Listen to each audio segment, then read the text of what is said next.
O título da pregação hoje é Aperfeiçoados na Unidade. Algo que o senhor tem falado comigo há algumas semanas. Isso é top. Olha, vocês são, né? Todo time de mídia. Gente, eu estou trazendo essa imagem aqui antes de começar a pregação. Todo mundo conhece essa imagem? Está meio distorcida. Mas todo mundo conhece? O som tá bom aí atrás? Feedback aí, tá bom? Essa é a imagem da última ceia pintada pelo Leonardo da Vinci. Isso daí ocorreu no século XV, ali, entre 1495 a 1498. E essa é uma pintura que tem uma grande representação. Basicamente, para quem tem acompanhado as notícias, vocês viram que nas Olimpíadas teve uma satirização com a pintura. É óbvio, né, que vão negar sempre, mas a gente viu que teve essa satirização. E por que o meio cristão ficou tão ofendido? Não é à toa. Porque este momento é um dos momentos mais importantes na história da Bíblia. É um tempo de comunhão onde Jesus fala da nova aliança. E, basicamente, aqui estão os seus discípulos. Leonardo da Vinci, com muita destreza, né, de forma maestral ali, trouxe essa pintura para a sociedade, para a sociedade ocidental ao longo da história. E essa pintura basicamente vai falar da koinonia. Eu já preguei uma vez sobre a koinonia, era uma pregação diferente, mas eu comentei sobre ela. Koinonia é a palavra que fala de comunhão nas Escrituras. Aqui é um ambiente de comunhão, tá? Jesus, basicamente, ele vai falar aqui no tempo de mesa de identidade, de governo. Presta atenção, identidade, governo, soberania, nesse tempo aqui. E de modelo, de método. Então, essa é uma pintura que ela exemplifica bastante o nosso estilo de vida aqui do Movimento Basileia. Tá ok? Então, a minha pregação vai girar em torno disso. Então, se quiser voltar para o título, fica à vontade, tá, Bia?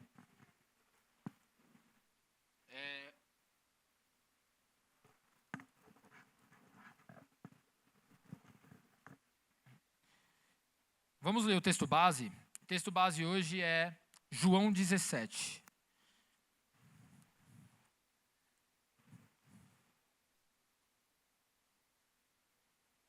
Repetindo, tá?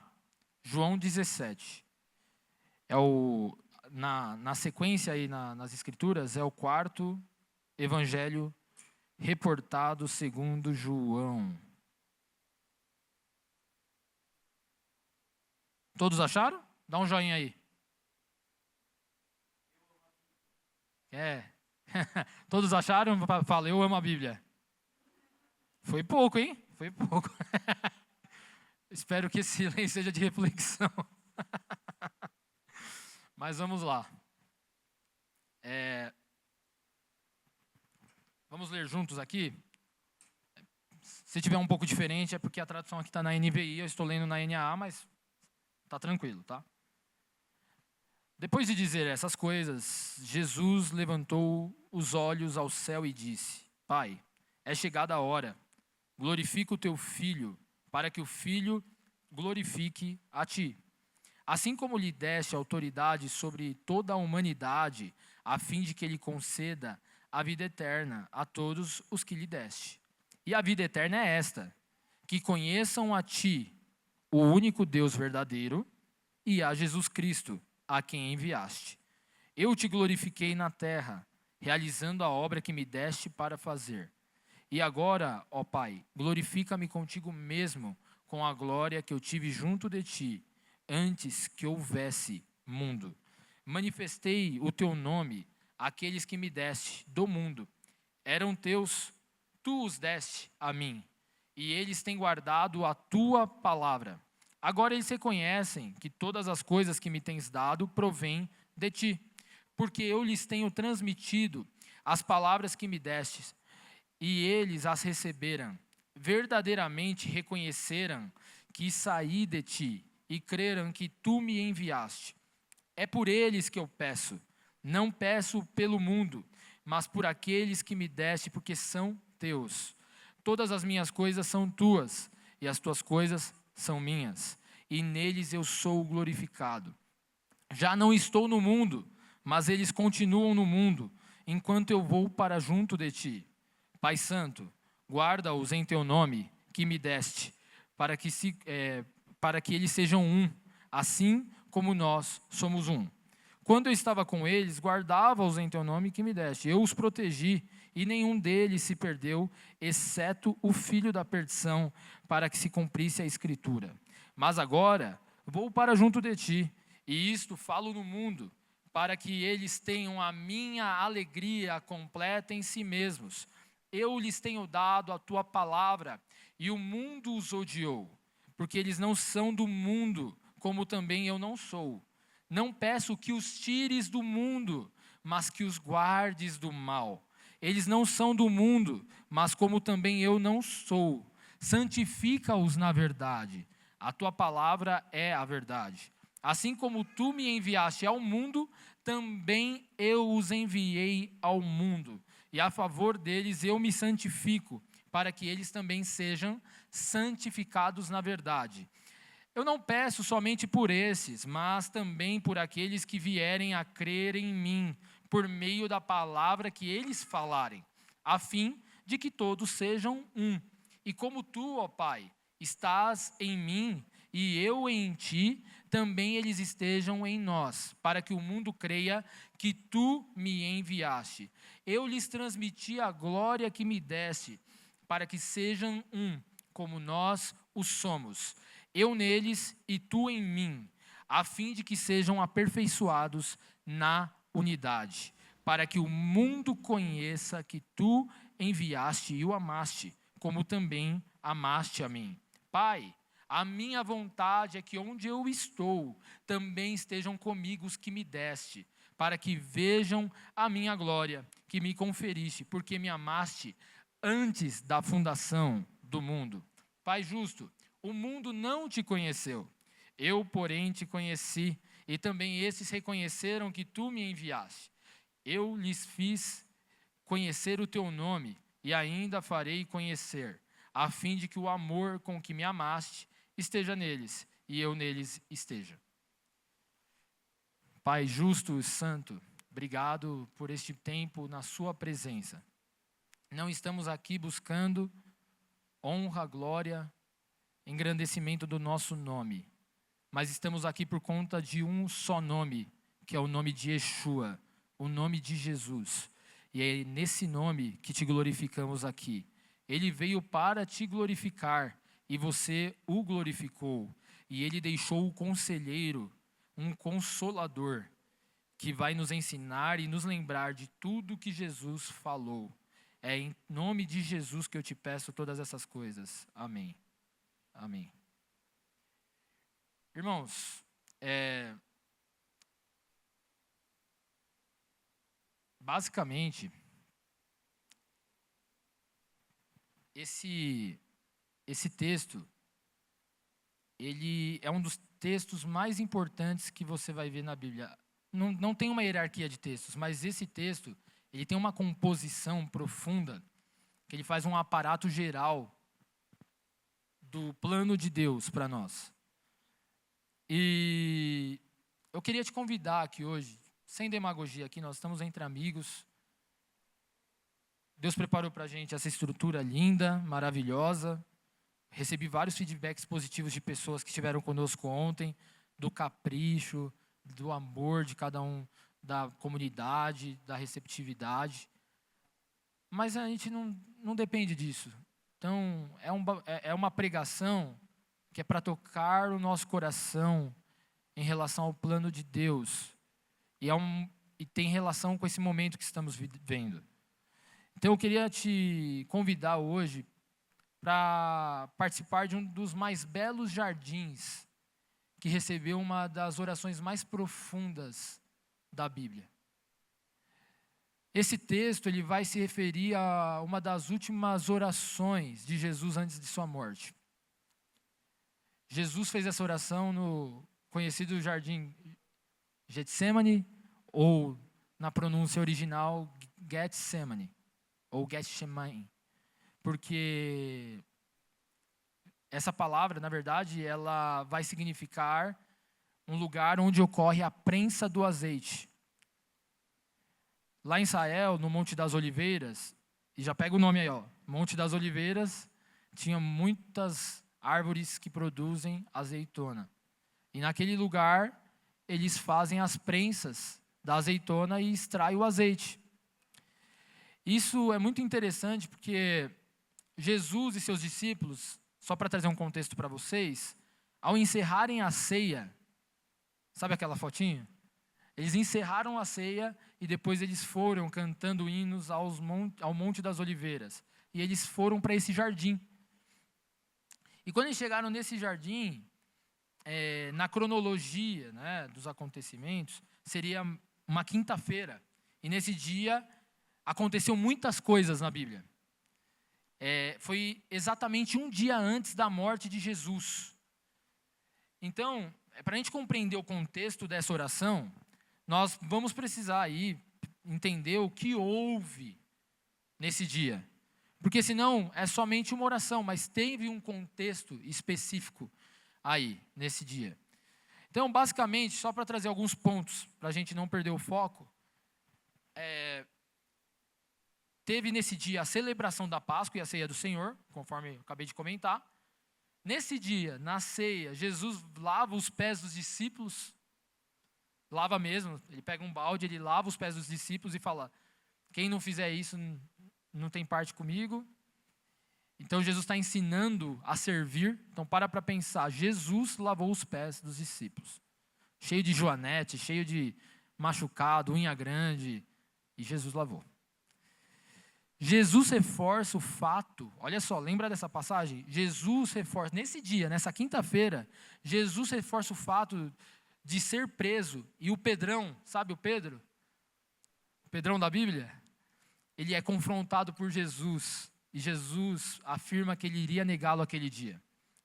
No dia da morte. Mas Jesus afirma para ele, Pedro, o galo vai cantar 3 vezes e você vai me negar. Jesus consola os discípulos que estavam abatidos. Nesse dia também. Quando você lê lá de João 14 a João 17, você vai ver um discurso maravilhoso de Jesus consolando os seus discípulos por conta da morte dele. E os discípulos ficam muito impactados com a mensagem de Jesus e eles ficam abatidos, tristes. Mas Jesus fala que ele traria um consolador, um conselheiro. E nesse dia também, após as instruções, Jesus inicia a sua oração ao Pai. Que é essa oração que nós lemos aqui juntos. E aí, basicamente, Jesus vai dividir a sua oração em 2 partes. Se vocês leram comigo, inicialmente Jesus ele ora por si mesmo. E ele vai fazer uma segunda parte, que é a oração pelos discípulos e todos aqueles que viriam a crer no seu nome. Então, quando Jesus ora por si, olha só que interessante, me chama muito a atenção quando eu leio essa oração. A oração de Jesus, ela praticamente envolve 3 tempos, presente, passado e futuro. Você olha ali, Jesus fala da sua natureza pré-existente, mas ele também fala do presente e ele fala do futuro. Ele é o Verbo encarnado. Jesus inicia a oração clamando ao Pai que continue a missão de glorificá-lo. Jesus vem à Terra porque o Pai envia ele e quer glorificar Jesus. Mas Jesus na Terra glorifica o Pai. Então é interessante porque Jesus ele recebe toda a autoridade sobre toda a humanidade para conferir vida eterna. Depois eu explico isso melhor. Mas para Jesus receber isso, a gente precisa entender que quem Jesus era, né? Jesus ele vai destacar ao longo dos versos aqui, depois a gente vai até repetir isso de algum modo, mas Jesus ele traz uma revelação que muita gente ainda tem dúvida hoje nos nossos dias. Mas eu vou fazer uma expressão aqui, pega o código. É brincadeira, tá? Jesus, ele ele traz uma revelação no verso 5, que vai se repetir no verso 14. Perdão, desculpe, no verso 24. Ele afirma sobre a glória que ele tinha antes da fundação do mundo. Presta atenção. Jesus, ele está fazendo a sua última declaração, última oração, e ele ora dizendo que, Senhor, glorifica teu filho com aquela glória que ele tinha antes da fundação do mundo. Presta atenção, não sei se você já teve noção do tamanho desse planeta e da estimativa de estrelas e de sistemas solar, de sistemas de galáxias aí do universo. Antes de tudo isso existir, Deus glorificou Jesus antes da fundação do mundo. Antes de tudo, toda a matéria existir, Jesus já existia. Jesus é Deus. Então, tem muito cristão que tem dificuldade ainda de entender a divindade de Jesus. A divindade que Jesus e o Pai e o Espírito Santo se relacionavam desde o princípio.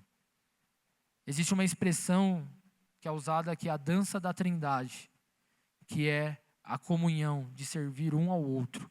O Pai glorifica o Filho glorifica o Pai, e o Espírito Santo glorifica o Filho, e quem vê o Filho vê o Pai.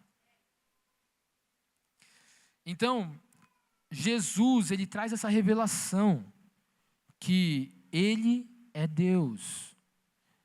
E ele recebeu toda a autoridade sobre toda a humanidade para dar vida eterna a todos que receberem o seu nome.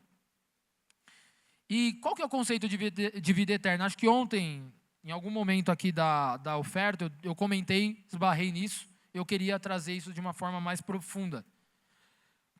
A vida eterna que Jesus fala é conhecer a Deus Pai e a Jesus e a Ele. Isso é a vida eterna. A vida eterna não é um lugar etéreo, que a gente fala, eu vou ter a vida eterna, eu vou para a vida eterna. Isso vai acontecer sim, mas não é porque ela não está acontecendo. Ela já acontece agora, porque a vida eterna não é um lugar, é um relacionamento. O nosso Deus, ele é relacional. É um pai que quer se relacionar com os seus filhos. Ele não é um senhor sentado numa sala fechada como um chefe. Ele é um pai que abraçou os filhos, inclusive na sua pior situação, como pecadores. Então, Jesus, ele vai dizer com clareza que a vida eterna é um relacionamento de amizade com Deus que começa hoje. E ele vai declarar que ele é o caminho, ele é a verdade e ele é a vida. E por ser a vida, ele deseja dar uma consciência para a igreja, que são seus discípulos, dizendo que, olha só, a vida inicia no reconhecimento e relacionamento com Jesus e sua identidade. Presta atenção aqui. Você só recebe a vida de Jesus quando você reconhece quem Ele é. Então nós descobrimos que Ele é Deus e que Ele veio. Então nós reconhecemos a sua identidade. Quando você não reconhece que Jesus é Deus, você não consegue entender o seu plano e você não consegue viver em comunidade. Porque para você, a sua vida, ela vai ser vivida de qualquer jeito quando você não entende Jesus. Quando você não conhece a pessoa de Jesus, você vai viver a vida de acordo com os seus preceitos. Mas quando você entende quem Jesus é, todos os seus caminhos mudam. Todos eles mudam. Então, quando você entendeu quem Jesus é, consequentemente, você também vai entender com os irmãos a comunhão no corpo de Cristo. É natural.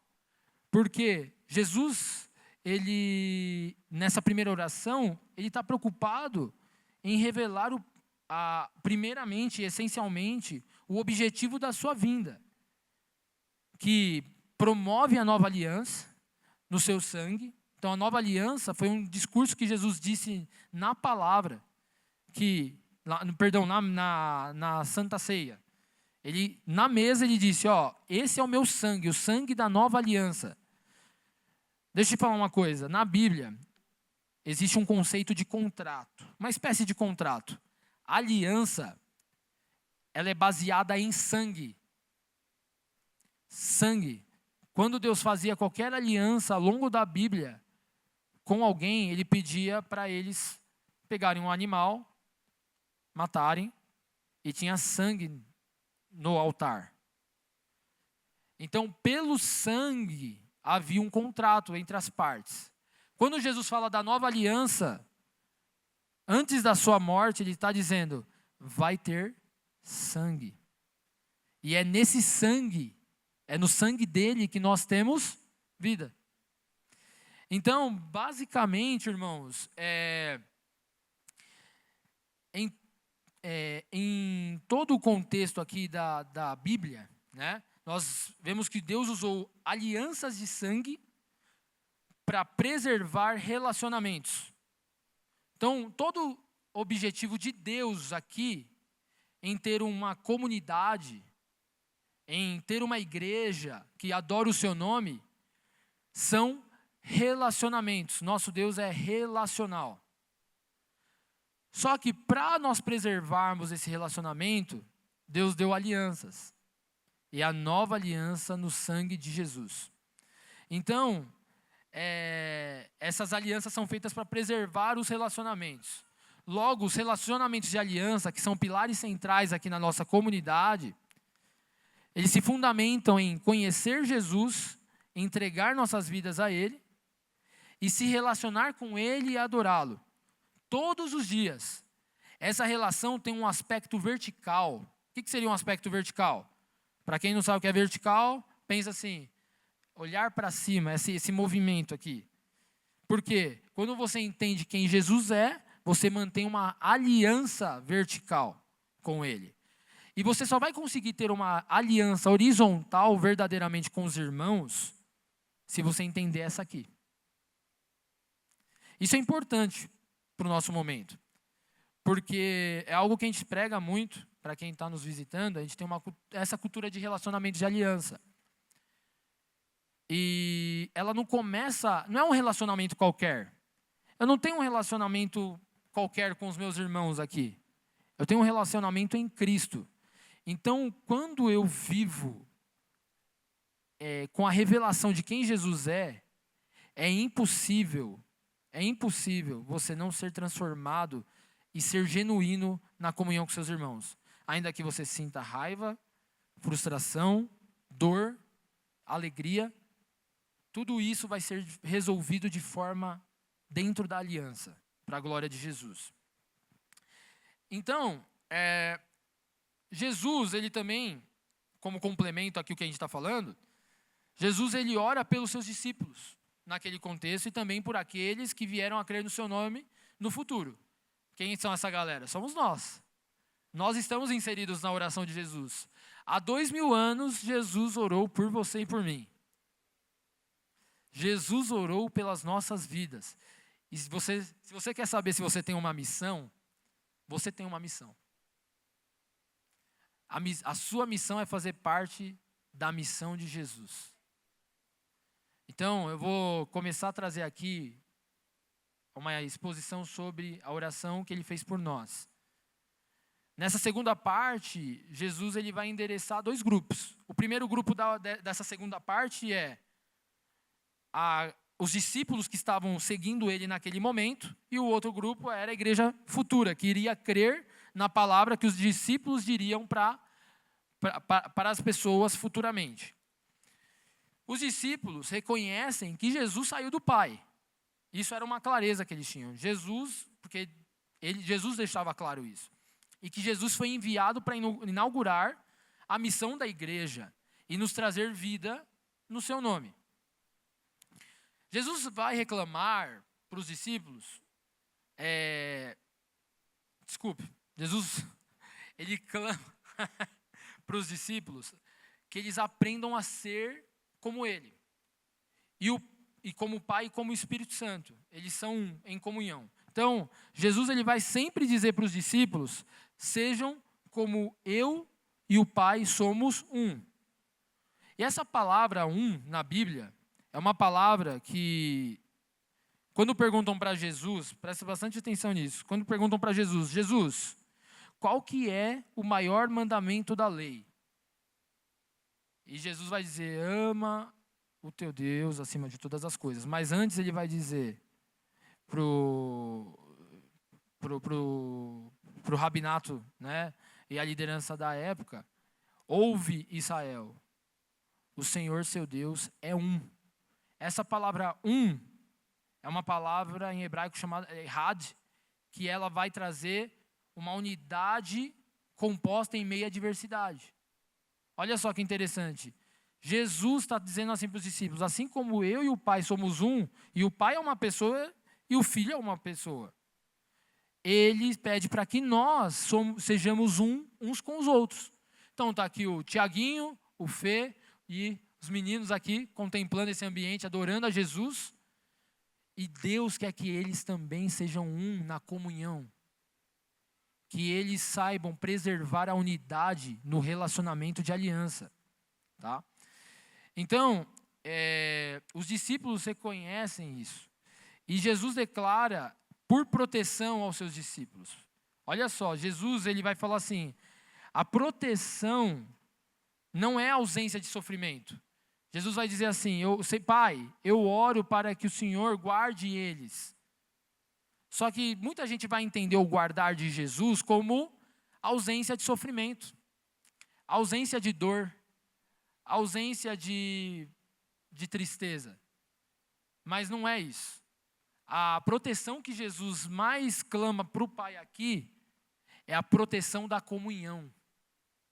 Quando ele fala, Pai, guarda-os do mal, guarda, é porque Deus quer que a comunhão seja preservada a todo custo. Então, Jesus está muito preocupado em ver essa comunhão ser desfrutada pela igreja. Então, Jesus, ele clama por alegria logo em seguida. Eu estou destrinchando a oração dele, que é para vocês entenderem aos poucos como Jesus é detalhista. Logo em seguida que ele fala da proteção, ele vai falar de uma alegria para sermos completos em si mesmos. O que é ser completo em si?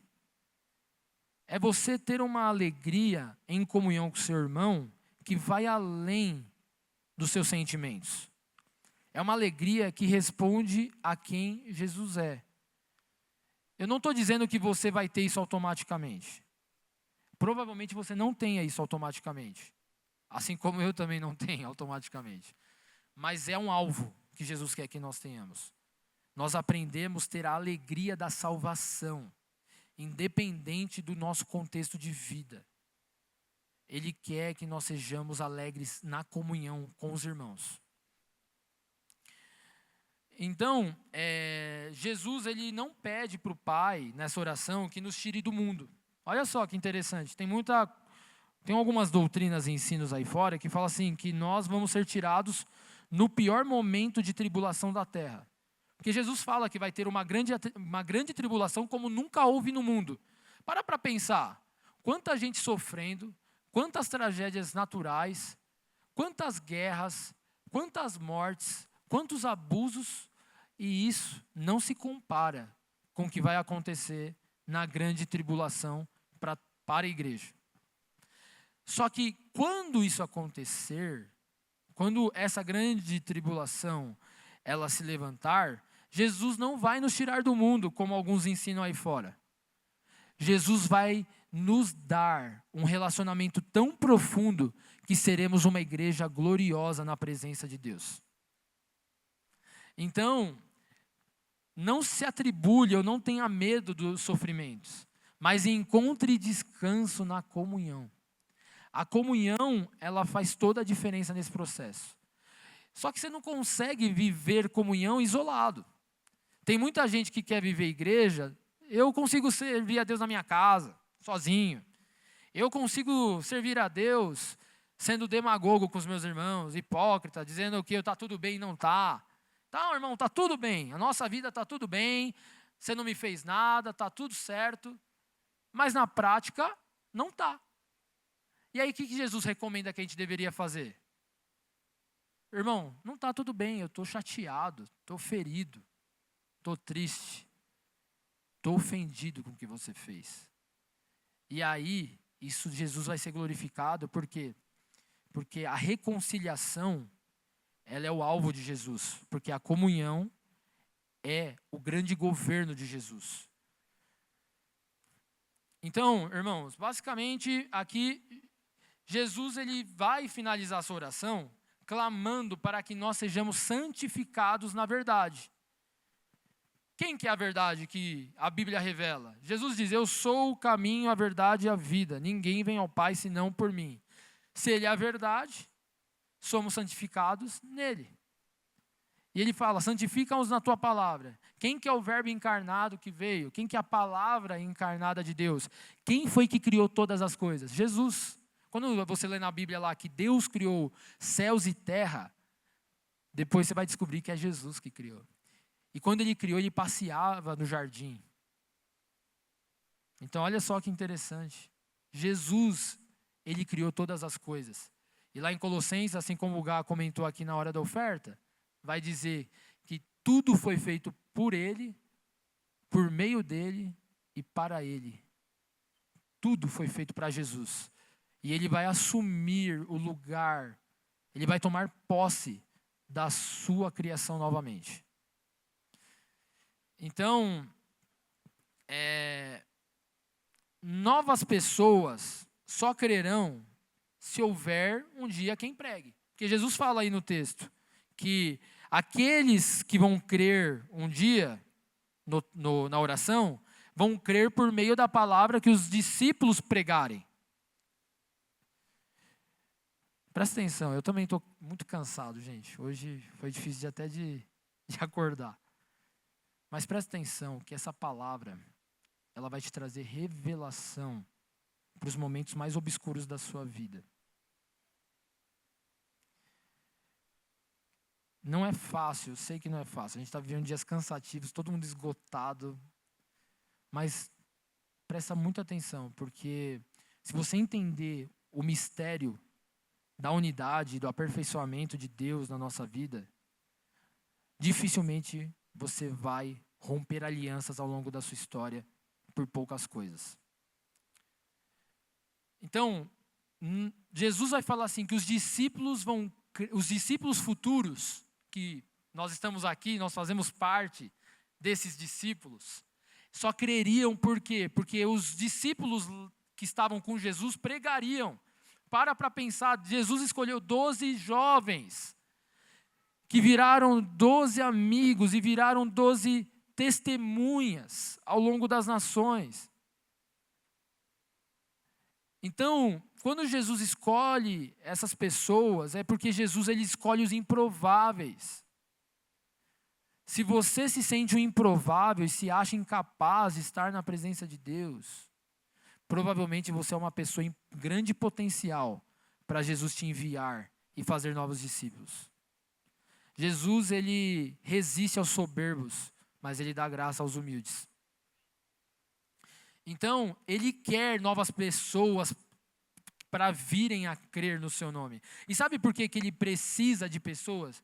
Jesus ele tem poder, ele não precisa de mim, de você, porque ele tem necessidade de mim, de você. Mas é porque o estilo dele de governar é na comunhão.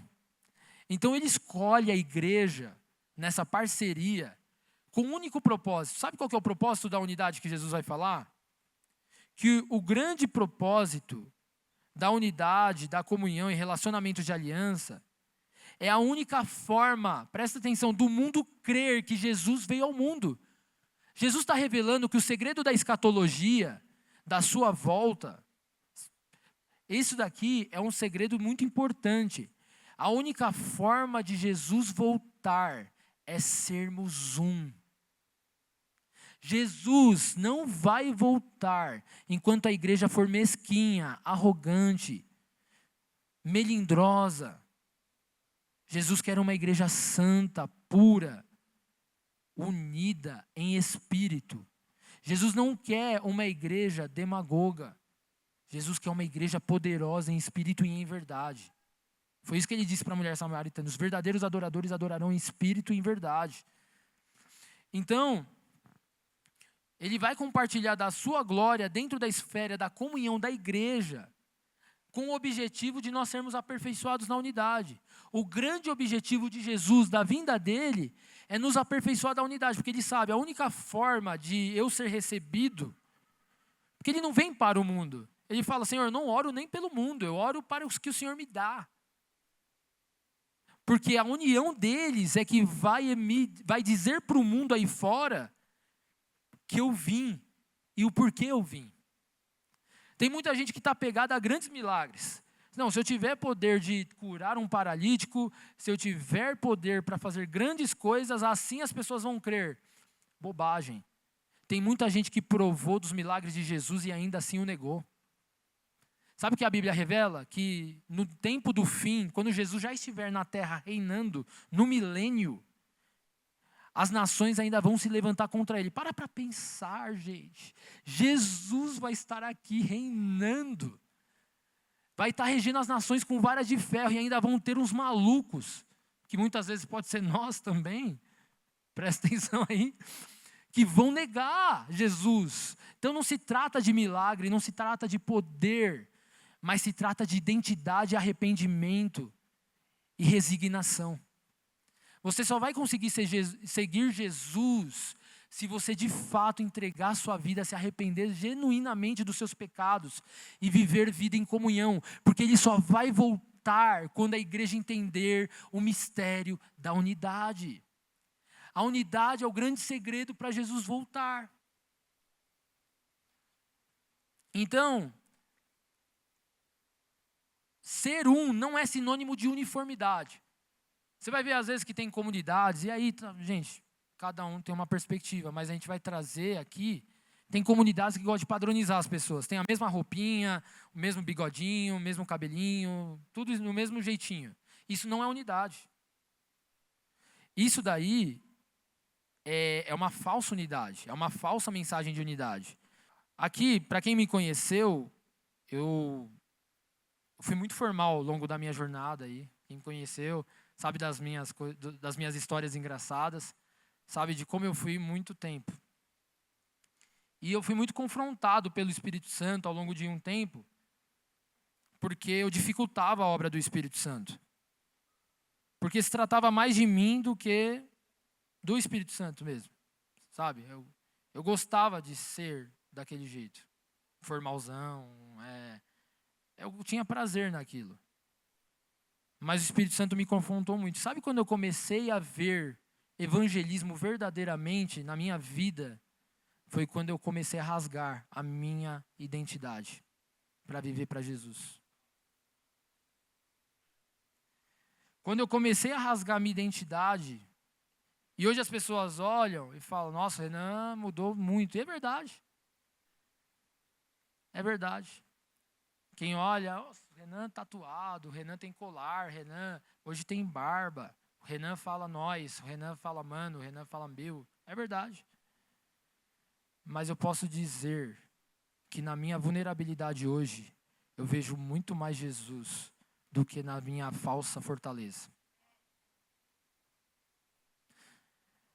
Entregue a sua vida, entregue a sua identidade. Não tenha medo. Não espere retorno dos outros, não espere reconhecimento. Infelizmente, nós somos orgulhosos, nós somos egoístas, nós somos pecadores de altíssima qualidade, pecadores de altíssima qualidade. Mas Jesus, ele vem mudar a nossa história, através da nossa identidade, da identidade dele em nós. Então Jesus quer que nós entendamos que a unidade começa no coração. Jesus vai dizer em Efésios 2, Paulo vai dizer em Efésios 2, que Jesus veio criar uma nova humanidade. Aí você para pensar, é uma nova espécie? Não, é uma nova criatura, que começa de dentro para fora. no coração. Quando você vê lá em Atos 4, Atos 5, você vai ver que a igreja de Jesus, já madura, vai estar vivendo, vai dizer assim, eles tinham um só coração. Você já pensou que nós podemos ter um só coração? Eu e você, a gente pode ter um único coração, que é o coração moldado pelo Espírito de Jesus na nova aliança. Então, a gente olhar um para o olho do outro e ver que o Espírito Santo está dizendo a mesma coisa, a gente ser movido para os mesmos lugares, por conta da comunhão, é isso que Jesus quer produzir, um coração que vive a unidade da igreja. Jesus não quer um coração, cada um vai ter um pensamento aleatório e vai falar o que quer sobre o que Jesus não disse. Jesus quer que todo mundo viva um só coração. Eu não quero que você se vista como a mim. Eu não quero que você comece a fazer tatuagem porque eu fiz. Eu não quero que você tenha barba porque a gente tem. Eu quero que você tenha o mesmo coração. É o coração o segredo. Então Jesus, reforçando, ele vai retornar quando o corpo dele não estiver mais esquartejado. Você já viu algum corpo esquartejado? Eu já vi. Não presencialmente, mas por foto. Você já viu a coisa mais nojenta? Se você vê um cachorro amassado na rua, se você vê, aquilo ali está acabado, destruído. Sabe que, infelizmente, a gente vive ainda um corpo em Cristo assim? E eu e você somos responsáveis por isso. Se a gente não mudar a nossa vida em relação à unidade, a gente corre um grande risco de Jesus não nos conhecer lá na frente. A unidade, ela não é uma coisa só grandiosa no corpo místico de Cristo, ela começa nas pequenas coisas. Ela começa dentro da tua casa, com a tua família. Ela se estende à vida da comunhão local. E aí ela vai se expandindo entre as nações. Mas para você começar a almejar o grande, começa no pequeno. Começa amando os teus inimigos. Começa amando aqueles que te perseguem. Começa orando aqueles que falam mal de você. Não continue propagando maledicência. Jesus abomina maledicência. Fofoca é abominável por Jesus. Então começa nas mínimas coisas. A gente está nesse contexto importante de vir para o espaço público para que a gente possa atingir a nossa região, nossos vizinhos. Até mesmo quem começou já a perseguir. Não fica bravo com o cara aqui não, que já está reclamando da gente. Vamos pregar o evangelho com a nossa vida. Prega o evangelho com a sua vida. Porque o mundo só vai se entregar a Jesus conhecendo a unidade na igreja.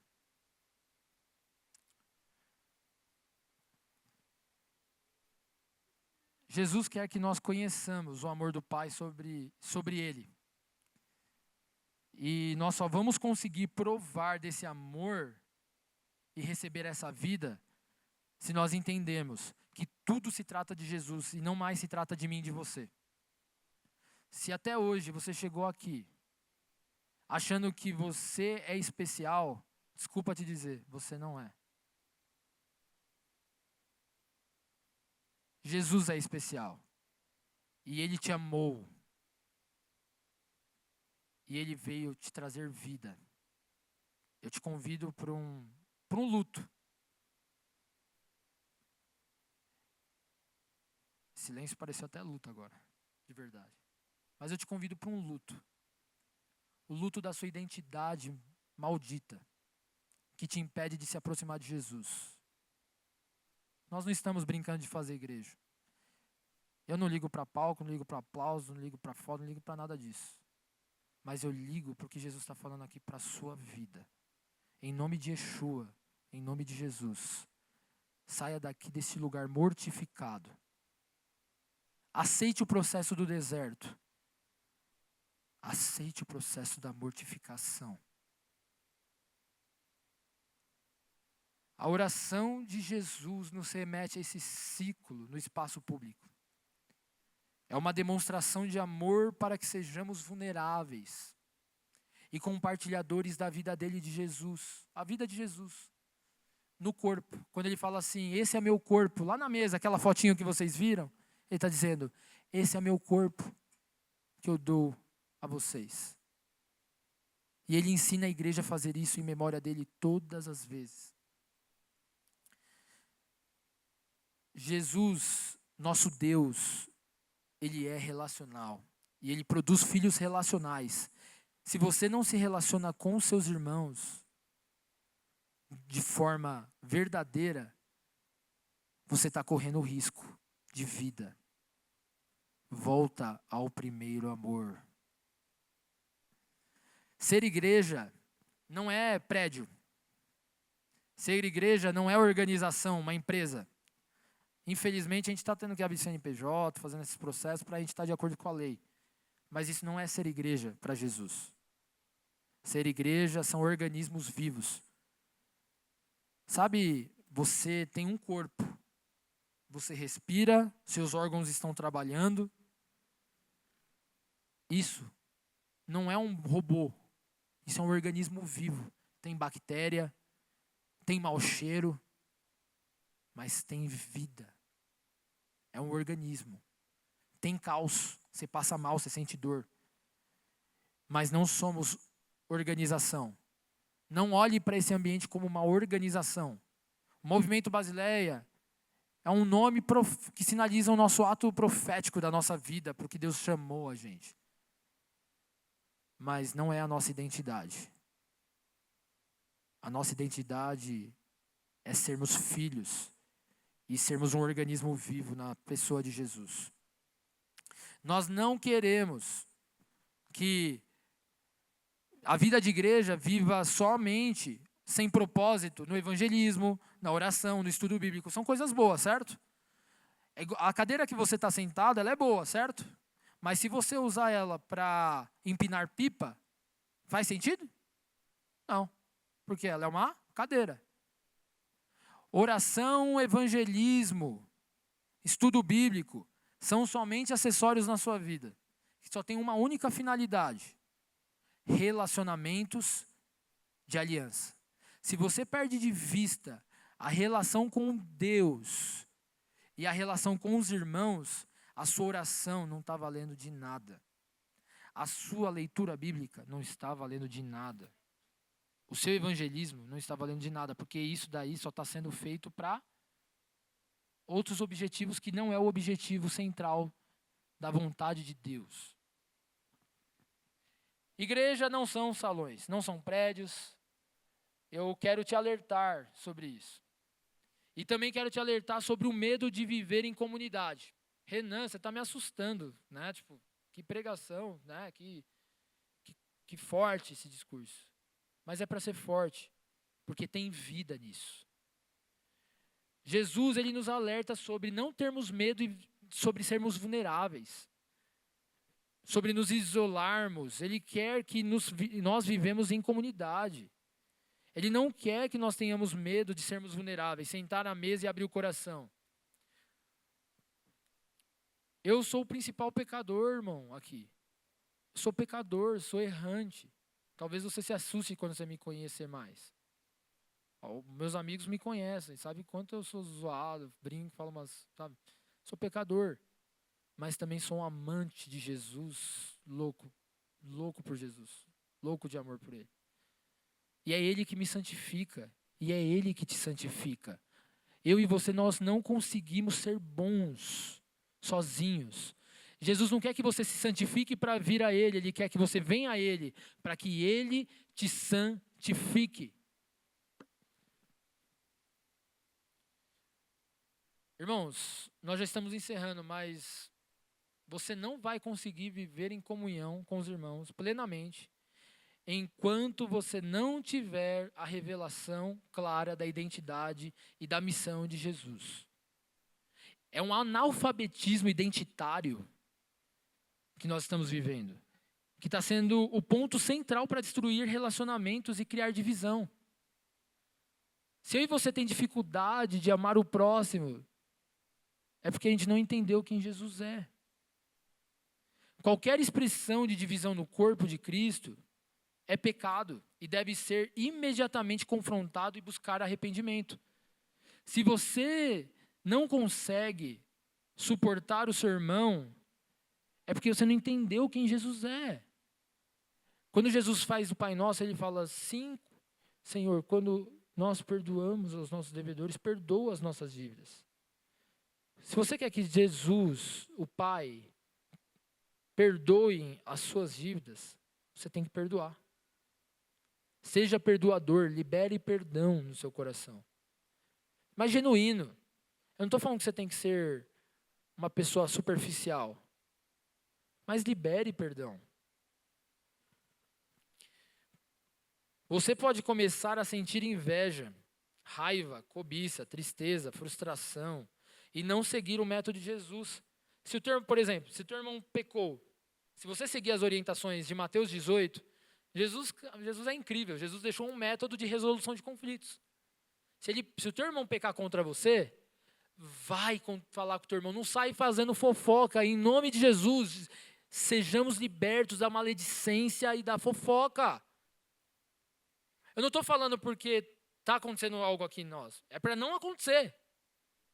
Porque eu sei que em outras comunidades acontece. A gente conhece várias pessoas que vieram de outras comunidades frustrados por fofoca, maledicência, encheção de saco. Vamos focar em Jesus. E Jesus dá esse método. Depois lê na tua casa, lição de casa, Mateus 18. Só que nem sempre o nosso irmão peca. E a gente sente as mesmas coisas. Às vezes meu irmão não pecou contra mim, mas eu sou invejoso. Às vezes eu sou cobiçoso, maldoso. Sou um cara que manipula a situação, uma mulher que manipula. Mas ele pecou contra você? Não. Mas se você está sentindo isso no seu coração, vai no seu 2 ou 3, só para quem não é do nosso meio, 2 ou 3 é o que a gente chama de amizades espirituais. Vai no seu 2 ou 3 e fala: irmão, cara, eu estou com um sentimento cobiçoso, um sentimento de inveja da outra pessoa. Vamos, ora por mim. Vamos estar junto. E se seu amigo espiritual for um homem entregue a Jesus verdadeiramente, ou uma mulher entregue a Jesus, ela vai guardar aquilo e vai orar e vai te ajudar para que você não se perca nos seus sentimentos. A divisão, ela afronta a morte de Cristo. Saiba disso. A morte que Jesus teve na cruz, ela foi tão especial que ela traz unidade para o corpo. E todas as vezes que nós somos, de algum modo a gente produz divisão, nós estamos pecando contra o corpo de Jesus. Isso destrói o templo do Senhor, que é a morada do Espírito Santo. Isso entristece o Espírito Santo, por não guardar a unidade do Espírito. Isso promove quebra de aliança. Isso promove julgamentos e insultos contra o próximo, que muitas vezes a gente nem conhece. Às vezes a gente sente raiva de alguém que a gente nunca viu, nem falou, nem conheceu. Mas Jesus quer te libertar disso. Jesus quer trazer cura para os seus sentimentos. E, por fim, a falta de unidade, irmãos, a falta de unidade e da comunhão, elas postergam a volta de Jesus. Todas as vezes que produzimos divisão dentro do corpo, de dentro para fora, em níveis distintos, nós estamos indo contra o plano de Deus. Nós estamos atrasando o plano de Deus. Então, não sei se você já ouviu falar da história da Torre de Babel. A história da Torre de Babel vai dizer que eles queriam construir uma espécie de um prédio para que o nome deles fossem celebrados. Presta atenção, isso aconteceu há muitos anos. Eles queriam construir um prédio para que o nome deles fossem celebrados. Mas sabe o que é bizarro dessa história? Que a Bíblia vai dizer que eles eram um. Depois vocês dão uma olhada lá no verso 5, vai dizer assim: então o Senhor desceu para ver a cidade e a torre que os filhos dos homens estavam construindo. E o Senhor disse: eis que o povo é um, e todos têm a mesma língua. Olha só que louco. O Deus de Israel dividiu o povo da torre de Babel e disse que eles eram um e tinham a mesma língua. Deus, o Senhor não gosta de unidade? Deus gosta de unidade. Mas pega o segredo. Deus, Ele gosta de unidade dentro da revelação de quem Ele é. Se você quer ter unidade dentro de um propósito fora do de Jesus, seja bem-vindo à ruína. Mas, no capítulo seguinte, Deus chama um homem chamado, famoso Abraão, mas na época ainda era Abrão. E Deus fala para Abraão: eu estou te chamando porque eu vou engrandecer o teu nome e as nações da terra serão benditas em ti. Porque Deus engrandece o nome daqueles que entendem a sua identidade e a sua revelação. E Deus quer que nós promovamos a unidade em Jesus, em quem Ele é. Você pode ter unidade em outros projetos, mas não significa que só porque ele está dando certo, que é uma unidade que Deus se agrada. Entendeu? Então, Deus está te chamando para participar da unidade no corpo de Cristo e em quem Ele é.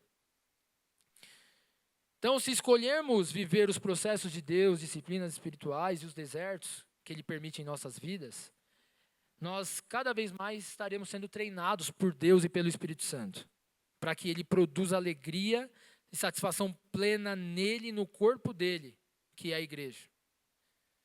Os músicos, se quiserem já vir para a gente já encerrar.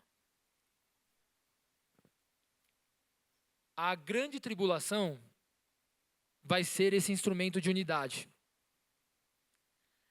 A grande tribulação vai ser o instrumento que Deus vai se usar na nossa história para promover unidade na igreja mística de Cristo universal. Sabe quando você sofre muito e tem aquelas pessoas que te apoiam no sofrimento ali, lutam com você? É um protótipo isso. Os irmãos de aliança, que te abraçam e te sustentam no relacionamento. Os irmãos de aliança são essas pessoas que vão te auxiliar. Jesus não nos prometeu uma vida tranquila, uma vida sem desconforto. Mas Ele disse que nele nós seremos consolados. Então, se prepare. Não se escandalize se você ver o amor de muitas pessoas se esfriando e as pessoas falando mal aí fora. Mas lute para que aqui dentro a igreja viva o governo de Jesus. Sabe aquela fotinho que eu compartilhei com vocês da ceia? Naquela mesa, Jesus estava mostrando para nós o que é viver um verdadeiro governo, uma koinocracia, um governo de comunhão. O governo da comunhão em Jesus. Então, eu quero trazer para você um convite para você entrar no Getsemane. Venha ser prensado por Jesus. Venha participar da prensa de Jesus. Para que Jesus extraia um azeite de primeira qualidade na sua vida, você precisa ser prensado. Nós só provaremos o maior milagre da história, o Abnério pregou isso ontem. O maior milagre da história é uma igreja que vai viver uma plena unidade. O maior milagre da história será a unidade da igreja, que apressará a volta de Jesus. Pedro diz isso, apressando e esperando.